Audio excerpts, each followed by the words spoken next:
மதியின் கவிகள். தலைப்பு குழந்தையில்லா தாயின் கதிரல். இந்த கவிதை எழுதுவதற்கான காரணம் ஒரு உண்மை சம்பவம். என் தோழியோட பிள்ளை பிறந்த பிறகு இறந்துட்டாங்க.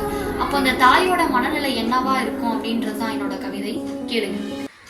சேர்ந்து வாழ திருமணம் கொண்டால், தாய்மை உணர ஆசை கொண்டால், ஆனால் மலடி என புறக்கணிக்கப்பட்டாள்.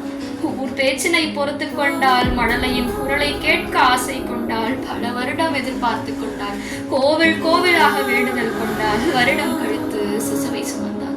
ஆனால் அதன் பிறந்தவுடன் அதன் இழப்பை கண்டாள். அந்த தவிப்புள் தனிமை கொண்டால், தனிமையில் சிந்தனை கொண்டால், ஏன் வாழ்கிறோம் என எண்ணம் கொண்டால், என் கணவனுக்காக வாழ்வேன் என்று வைராகியம் கொண்டாள்.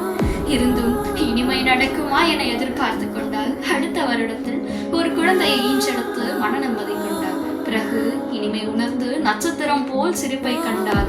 என்று மண்ணுடன் வாழ்வில் இனிமை கண்டாள்.